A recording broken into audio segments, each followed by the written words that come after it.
Hello everyone, I'm Sharpedo43 once again, bringing you all another Wi-Fi battle. This is going to be an RU battle this time around, and we're going to be facing TravelingGogoat, also or Naomi, whichever. I found her on Discord just because I wanted to do a battle. Like I said, it's going to be an RU battle this time around, just because I kind of wanted to delve into the RU tier for a bit, because I was getting kind of bored of OU and UU, in all honesty. So yeah, this battle. And this team that I have right now, this team I literally just strung it together just because, you know, anything in the lower tiers I just don't know how to make teams around, in all honesty. And well, not that I knew how to make any teams in the OU or UU tiers, but I was easily more able to find teams that were just lying around in Discord in the form of PokePaste files or links or whatever. So, but in this case I couldn't find any, so I just decided, okay, let's just look up the RU tier list on Smogon and see what I can pick from there. And this is the team that I got. So yeah, I wanted to try it out. I did have a couple battles prior to this, but you know, I kind of just like this one, in all honesty.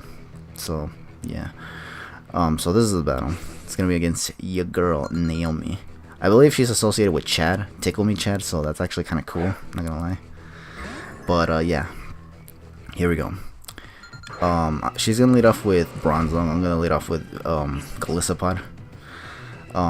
Reason being was because this Golisopod is choice banded, and I wanted to see how much a first impression does. Plus, it doesn't look like a whole lot on her team other than Nido Queen would actually take it well. So I just decided to lead with it. But as you can see, this lead into Bronzong is actually good for her because now she gets free rocks up one way or another. First impression, unfortunately, is not enough to take out a Bronzong yet. So yeah, I have to switch out after getting the damage and all that. Now here she's definitely gonna predict me to switch straight into Delmise, because what she goes into right now is this Tyrantrum named Kevin for some reason. I don't know why, but yeah, she does switch into this, and she does try to go for the head smash, but she misses. On the off chance that I lived any attack that she tried to go for, I just went for the anger shot. I wanted to go for rapid spin, but because it was a switch into Tyrantrum, I was just like, okay, yeah, we don't play around with this thing. So thankfully this miss actually well, saved me basically, because if that hit, that might have taken out my Delmise, and that means I would not have been able to rapid spin later. Yeah, fun fact, I actually do, or should I say spoilers, yeah, the Delmise does eventually rapid spin these annoying rocks away, because honestly, I mean, I'd probably get like destroyed in this battle if I don't. So yeah, here I go into my Lodic just because, yeah, I wanted to see how well I can take a head smash, and from the looks of it, I don't take it very well whatsoever. So imagine on Delmise, it probably would have taken out Delmise in all honesty. So yeah, so with 2 head smashes, she's able to take out my Milotic, which means my Milotic just didn't get to do anything. So now I'm just going to send out Golisopod just to Aqua Jet, because I don't want to mess around with this Tyrantrum. I wanted to go for a Leech Life, but I did not want to risk him just staying in and going for another head smash, so yeah. So here I go for a Aqua Jet. Because she saw that it was Aqua Jet, she's definitely gonna just switch out again, not let this thing go down just yet, and go straight into David, which is this Milotic. And yeah, now I'm forced to switch out because again I'm choice banded on this Golisopod, and I am not gonna be able to do anything to this Milotic. And she could easily just go for Scald just to get a burn on my what's it called, Golisopod.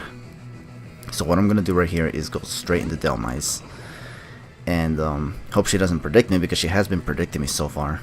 Thankfully she does not this time, and just goes for the Scald. Now here I'm definitely, no matter what she goes for after this, I am definitely gonna go for the rapid spin now, because these rocks are really withering my team down really heavily, especially my Golisopod. So, and I don't want any of that. So she's gonna go into Rotom-mo. I was gonna say Rotom Heat, but no, she's gonna go into Rotom-mo here, and I'm just gonna get the rapid spin off. Here I decided to switch out into Goodra, just because if she goes for a grass move, this Goodra will just be able to not take any damage from it. But what she goes for instead is actually a Will-O-Wisp. Not gonna lie, because it's a Rotom-mo, I kinda didn't expect Will-O-Wisp, even though Rotoms can definitely get Will-O-Wisp in all forms. But yeah, so she got Will-O-Wisp on this thing, and now she's gonna Volt Switch. Here I go for Flamethrower on the off chance that she goes for the Bronzong switch-in, either by Volt Switching or just hard switching. But she does in fact go into Bronzong, so I go for Flamethrower. I initially wanted to go for Sludge Wave because it would do more damage to the Rotom, but I honestly didn't think she'd want to stay in anyway, so I just went for Flamethrower. So here, I think after this Bronzong goes down, she decides to bring out this Nidoqueen, And this Nidoqueen, I was thinking, okay, let's just go for the Dracos and see what attacks this thing has. It has Ice Beam, and this is going to be able to take out my Goodra because of a crit.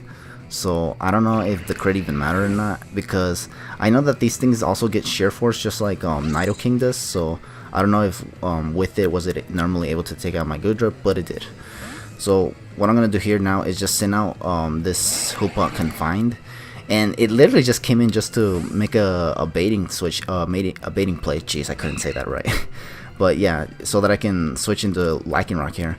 And she ends up falling for the bait, thankfully. And she ends up going into Swallow. And I get a match into Lycanroc, which is really, really good for me.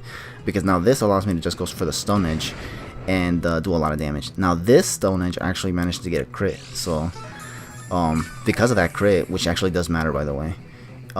Now I'm able to take it out with another Stone Edge here, assuming I don't miss. Thankfully I don't miss once again, and I am able to take out this Milotic. It's kind of funny how for both of us, we both have Milotics in our teams and they both got taken down by rock type Pokemon. Isn't that kind of crazy? Isn't it usually the water type that's supposed to take out the rock type Pokemon? That's kind of crazy. But yeah, here, so she sends out Tyrantrum. I'm guessing she thought I didn't have Accelerock, but I actually do, so because she didn't see me go for it against the Swallow. So yeah, but that's that. So yeah, down goes the Tyrantrum. Now she's gonna bring out this Rotom-Mo. I just go into Dhelmise just to see what she wants to go for. I don't have Goodra anymore, so this is literally my last switch into this Rotom-Mo. She is gonna go for the Leaf Storm this time. So now her special attack is gonna go down significantly, which is really, really good for me because now I can literally do whatever I want. I decided to go for a Shadow Claw here just because what if she wants to go for the Will-O-Wisp, and she does go for the Will-O-Wisp. So I can get the Shadow Claw, and I know it's not going to do a whole lot, but if I get that crit, that would be really, really neat. And as you can see, I do get the crit, which is really, really nice, because that's kind of what I needed just for the damage output. But now here, I was thinking that now that she has the Volt Switch, now that she has the burn on me, she'll probably want a Volt Switch now. So, and she does, and she's actually going to go into Swallow, predicting me to go for another Shadow Claw, which is fine with me, because I actually decided to switch it up to Anchor Shot right here. And luckily for me, this Anchor Shot also happens to crit. I don't know if the crit even matter in this case, because even from full HP, I do think Dusk Lycanroc can actually take out this Swallow with a what's it called, a Accelerock. Just because, I mean, Accelerock is boosted by Tough Claws and the ability that Dusk Lycanroc has. So yeah, it does take out my what's it called? I forgot what it's called. Jeez. With an Air Slash, and so now I go into Dusk Lycanroc, my Dhelmise. There we go. Jeez, I can't believe I forgot the name of that thing. But yeah, so I now get a free switch in Dusk Lycanroc. I try to go for Accelerock. She decides to send out Rotom instead of the Nidoqueen, and this actually allows me to take it out with a Accelerock followed by a Iron Head. Jeez, I can't talk. I don't know what's wrong with me today, honestly. But yeah, here now she's gonna go into Nidoqueen. And I was about to switch out here because I honestly thought this thing would be Scarfed, but actually, no, she's not. And I'm just going to go for the Drill Run straight up. Thankfully, I did not switch because if I did, I would have probably lost something else. So now she's just going to send out her last Pokemon, which is this Swallow. And I can just take it out with a Accelerock because I am not choiced. So, yeah. And that's going to be the whole game. Thank you all for watching this battle against TravelingGogoat. Good game once again to TravelingGogoat. In all honesty, there was a lot of RNG in this battle, and I think a lot of it benefited me the most, in all honesty. Especially that miss from Tyrantrum, because let me tell you, if that Tyrantrum got rid of my Dhelmise, I'd have nothing for the Rotom or the Nidoqueen. Well, the Rotom more specifically because after I lost Goodra, I didn't think I'd have anything for the Rotom had I lost Dhelmise earlier in the battle. So yeah, I probably would have been screwed over, and not to mention I wouldn't have been able to rapid spin the rocks away, which means the rest of the rocks would have just done its work and just withered me down for something like maybe Nidoqueen or even Rotom just to take just a late game sweep or something. So yeah, I was kind of lucky in this battle, but again, this battle was actually relatively close. So yeah, good game once again, and once again, thank you all for watching this battle. Hope to catch you guys in the next battle, but for now, just take it easy.